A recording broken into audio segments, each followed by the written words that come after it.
Hey guys, Christian the Havercard Man coming back at you with another video today, and this time around we are starting ourselves a new series today, and this is going to be my Yu-Gi-Oh! Deck review series, where I'm going to go ahead and take some of the top meta contending decks, either like Tier 1, Tier 2, Rogue, Strategy, you name it, and I'm just going to be taking them, I'm going to be giving them a good review, and letting you guys know what I think about the deck, giving you the pros and the cons of playing it, and just the overall kind of score of this deck. I will be giving a numbered score to it if you guys relate to that more than just me talking about the deck.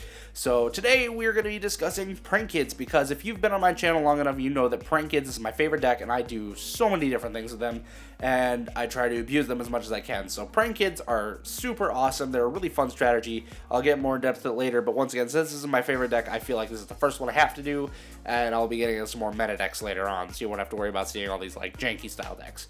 But before we get into this video, be sure to go check out all the links down in the description below so you can stay updated on all of my future content. I've got my social media links down there. I'm pretty much only active on my Twitter right now, but I'm posting on there all the time, so be sure to go check that out. Also, check out the Coalition of Scrubs, another channel I'm a part of, where me and several other Yu-Gi YouTubers get together and make you guys some awesome Yu-Gi-Oh! Content. All the other creators there are super awesome people, and they all deserve the love as well, so be sure to go check that channel out and subscribe as well. And while you're at it, you might as well also check out Team Chaos Stream and subscribe to them, because that's where I'm going to be uploading all my Yu-Gi-Oh! Replays from now on that these videos are taking the place of. So be sure to go check those all out, and while you're there, I mean, you might as well hit the subscribe button if you're not subscribed to me already. So let's go ahead and get into this video without any further ado, so I don't have to annoy you guys with all of my stupid spamming advertising.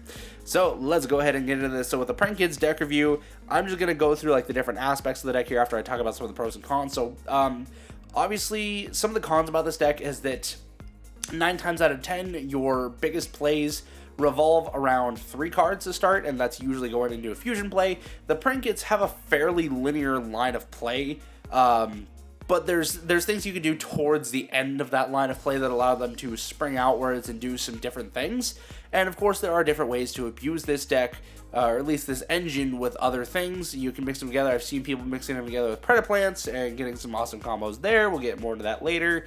This deck just has the potential, but it doesn't have the key to unlock that potential yet. So we'll kind of go over that as we're going through this video. And for the pros of this deck, it has the ability to spam out so many monsters, but that also does provide another con for it, is that it does die in Nibiru. But, you know, for pros, once again, it can spam out so many monsters, makes it easy to go into big link climbing, so you can blow out stuff like Access Code Talker or Appaloosa. You know, there's fusion plays to be had in this deck. You can easily use a Predaplant Vertigo Condo with a Super Poly to suck up whatever you need.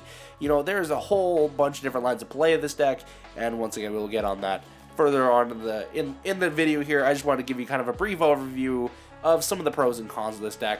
Basically, it's a fairly linear deck that requires usually 3 cards in your hand to start combos. There are 2 card combos you can use in here, but for the most part, you're going to be revolving around that 3 card combo, and then there's stuff you can expand into once you get towards the end of your line of play. So we'll go ahead and start off with the consistency of this deck. So the consistency of this deck, since it relies on that 3 card combo, I'd probably give it somewhere around a 6.5 to a 7 for a score, because there are things that can really boost the consistency, since basically in your opening hand you need to see 2 Prank Kids monsters of different names and a fusion spell. Now, the best fusion spell to pull is obviously a generic one like Polymerization or Invocation, but you can draw into the Pandemonium as well, which is just the archetype specific fusion spell, which locks you into only special summoning Prank Kids for the rest of the turn, and you can only activate it during your main phase. So it would be much better to draw like a Polymerization or Invocation once again, because it still leaves you to be able to go into those other plays. So you can use stuff like Panktops, you can use your extract plays, you can go into stuff like Appaloosa, Union Carrier, you know, all the extra stuff. Like, there's a whole bunch of other goodies you can go into in this deck, provided you don't draw the Pandemonium. But if you do have the Pandemonium, at least it's another means to fusion summon. So basically, if you're running like your 3 Polymerization, 3 Invocation, and even just like 1 Pandemonium, you can throw in stuff like King of the Swamp to be able to get more access to fusion spells.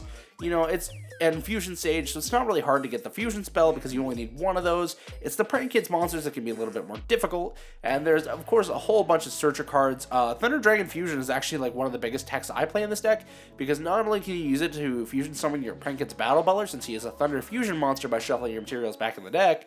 When your Thunder Dragon fusions in the graveyard, you can just banish it and be able to search yourself a Fansies, since he is a Thunder monster as well. So that does provide you a little bit of consistency, because Fansies is one of the ones you want to be pulling out the most. Now, of course, it's not great for a turn 1 play, because you can't do it the turn that Thunder Dragon Fusion is sent to the graveyard, so it does have to have a little bit of setup, and it's more of a late game thing for more of a grindy match. But, you know, I mean, finding the 2 Prank Kids with different names, I haven't found too hard, especially when you have Prank Kids Place. So if you open up one Prank Kids monster, a fusion spell, and a Prank Kids Place, you can use your place to go for whatever Prank Kids monster you want of any name. So, and the thing is, you can just run 3 of each, so you have 12 in total. You have 12 different Prank Kids monsters in the deck, combined with 3 Prank Kids Place and a Terraforming, you essentially have 16 Prank Kids monsters. Even though Prank Kids Place is a hard once per turn, so if you end up drawing 2 of those in 1 turn, yeah, you're not going to be able to use both of those to search, but, I mean, it's better that than nothing. So, definitely good there. So the consistency I've noticed isn't too bad. It's not, like, impossible to get your plays. I'd say about 6.5 to 7 out of 10 times I'm able to see my Prank Kids combo in my opening hand, and usually with a couple of the disruptions, because the nice thing is the main Prank Kids engine with all the Prank Kids archetype specific cards only take up about 20 slots of the extra deck depending on how you build it. And then outside of that, I mean, you're running like your 6 fusion spells, so you've basically got 14 extra slots to do whatever you want with. It's best to throw consistency boosters in there just because of this deck, but you can also throw in disruptions, you know, stuff like your Ash Blossoms, Effect Veilers, Infinite Permanence, DD Crows. You can throw in stuff like Kaijus, Lava Golems, Sphere Modes, whatever. You know, it doesn't matter. You can just throw in those extra disruptions. I personally go with the consistency boosters first, and then games 2 and 3 side into those disruptions. That'd be the best way to play it. So overall, not too bad, but it's not like the greatest consistency ever. And then stuff like Planet Pathfinder too, obviously, will let you get in your Prank Kids Place. So that's it for consistency. So once again, total rating, I think I'm gonna have to give it a solid 7 out of 10, because I feel like I see the opening hand more often than not. So for resistance to this deck, this is basically, it's like resiliency against disruptions. How well can it play through disruptions? Stuff like Ash Blossom, Infinite Permanence, Nibiru. So this rating, it's got to be like a 6, 6.5, because if you Ash Blossom at just the right time, if you get Ashed at the right time with the wrong hand, your turn's over. You can't do anything. But stuff like Effect Veiler and Infinite Permanence don't necessarily stop this deck, because the thing is, since you're bouncing around so much stuff, you don't really keep the same monsters in the field for very long. The only monsters that you're really going to be ending on and keeping on your field are going to be stuff like Battle Butler and Ripborn Roaster, which you contribute off as a quick effect to get their effects, which is either a Raigeki or a Harpy's Feather Duster. So, I mean, having them hit you with an Effect Veiler is not going to do anything, so they can only do it on your turn. If you get hit with an Imperm, I mean, it sucks, but they also have Graveyard Recursion effects for that reason. So, I mean, it's really not that big of a deal in terms of that. But once again, if they hit you with the Ash Blossom at just the right time, it could end your whole turn. But if they Ash you during the middle of your combos, it's not really going to do anything. DD Crow actually can be a fairly dangerous card against this deck if they DD Crow your Prank Kids monsters after they hit the graveyard, but before they get the chance to activate their effects. So, like, say you fusion summon the Rocket Ride and they DD Crow one of the 2 fusion materials you hit in the graveyard, then you don't get that special summon. So that does kind of hurt you a little bit and leaves you out 1 less resource in the graveyard, which really sucks. But once again, it's not terrible playing through hand traps and disruptions. It's just not the greatest. Like, it can do it. So once again, I'd have to give this about a 6. If we're being completely honest, I'll give this about a 6 out of 10 for resistance, because once again, if it gets Nibiru'd, this deck is dead. If it doesn't already have a Napalosa out, if it gets Nibiru'd, it's turnover. I mean, the only exception is if they Nibiru at the wrong time, and they do it after you just sent Prank Kids monsters to the graveyards for a fusion or link summon, so you get more materials. That would be like the one case where Nibiru wouldn't stop you completely. You'd still be able to do something, but you wouldn't really have much left at that point. So, I mean, there's not even much point of continuing with the turn after that. You're just kind of shut out from doing everything you had initially planned to do. So that's it for the resistance. Let's go and talk about the power of this deck, like the actual beatdown attack power of this deck. Now, there is a whole bunch of decks out there that can just summon out big beefy boys, or even just decks that turbo into stuff like Moral Sword or Access Code Docker. I know myself, I was playing the Strudel Hero build for a while, and that was just revolving around turboing out the Moral Sword using an absolute 0 to below my opponent's monster zones, which was a very good strategy because that Moral Sword was a huge beat stick. But, I mean, the max attack you're going to be seeing out of this deck, maybe if you're playing a grinding game, you might be able to get Battle Butler or Roaring Roaster up to 4,000, but that's a very rare occasion. 9 times out of 10, you're pretty much just going to be able to bring out 3k beat sticks, and that's about it. And even then, most of the times you're using those beat sticks to board wipe, and then you attack with your smaller guys.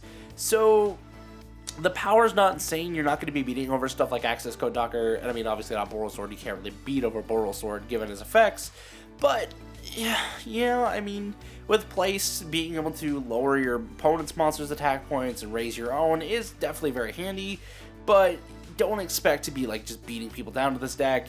I mean, depending on how you build it, it could very well be an OTK deck, but for the most part, it's just one of those disruption decks where you just stop your opponent from doing anything, and it becomes kind of a war of attrition. It almost plays like Salamangreats, and that's why it works so great with the Salamangreat engine, because they're both working together to achieve the same goal, and they have a lot of synergies together, so little things like that. This is one of those decks that really can play the longer game, but if you also set up a good enough board first turn, your opponent 9 times out of 10 will just quit turn 2 because you just disrupt them. You have like a 3-negate Apollousa, you blow up their monster zones with the Battle Butler, you can blow up their back row with Roaring Roaster. It's insane the amount of output this deck can do, but it's not so much in terms of power and attack points, it's just how much disruption it can put out. So I guess the power category kind of goes to both of that. So while it sits at like a 6 in terms of points, I'd probably give it closer to like an 8 for disruption. So we'll just kind of average this out and say that this is a 7 out of 10. Alright, so onto the flexibility of this deck. Yeah, it's probably about an 8 for this as well, just because, once again, like I did say, it was kind of a linear line of play for the most part, where you get all of your Prank Kids monsters out, you go through all your resources, but once you get to the end of the line, you really have like several different ways you can go. My initial combo was being able to turbo out a Ripper and Roaster by linking away a Bow Wow Bark and a Dodo Doodle Doo, and having a Rocket Ride on field that I contribute to return those 2 back and set up for going into a Battle Butler on my opponent's turn, so that way I'd have full board wipe. That's one way to go if you're going for like a budget build and just a pure build, but you can go into stuff like Apollousa in this deck super easily, and then you can set up for a Battle Butler next turn. So like there's a lot of flexibilities that can have. I've seen people throw in Predaplants and be able to make a Samorg lock out of this deck. Like being able to just have a negate all, it's just insane how much this deck can do. I've been working on several different decks myself. Once again, Salamangreat Prank Kids. Marince's Prank Kids has some synergies, not as much as I would have thought. Maybe with all the new cards coming out, all the new Deep Sea cards coming out, we might have more of a chance here.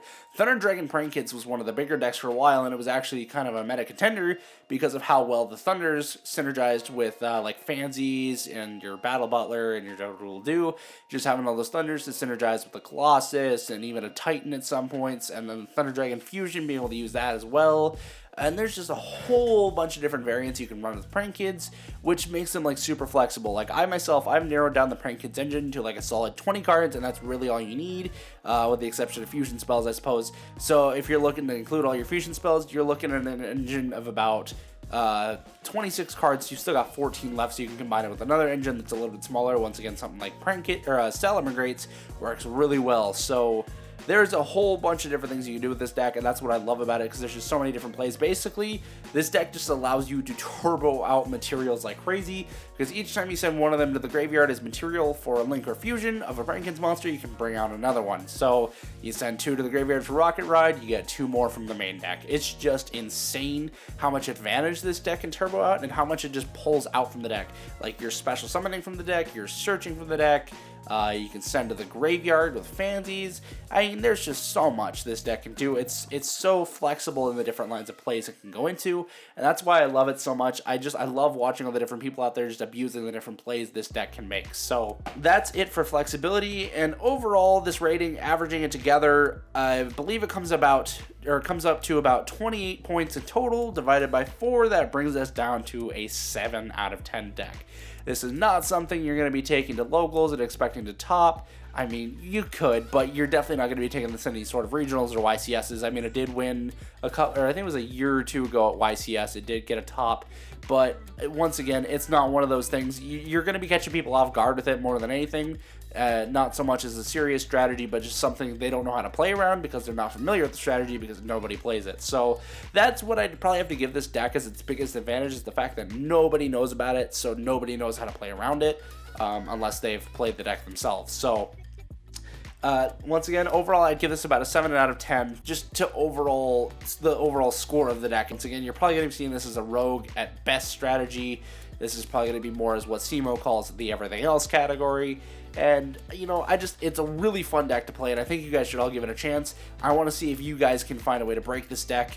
I know that my buddies have shown me a way to break it using Number, SO, Utopic, Zexal, and I don't like that combo at all, so I avoided it at all costs, but it is very easy to play in here, and I don't like it. So that's all I got for you guys today. I really hope you enjoyed this first deck review. If there's anything you like, or if there's any pointers you got from me or any advice you like to give, let me know in the comments. If there's any critiques, or if you just didn't like the video, be sure to hit me up down there as well. I will definitely love to chat with you guys, and you are all so awesome. Thank you guys so much for all the support. I can't believe we're already over 100 subscribers in just 3 months on this channel. You guys are just killing it and blowing it out of the water.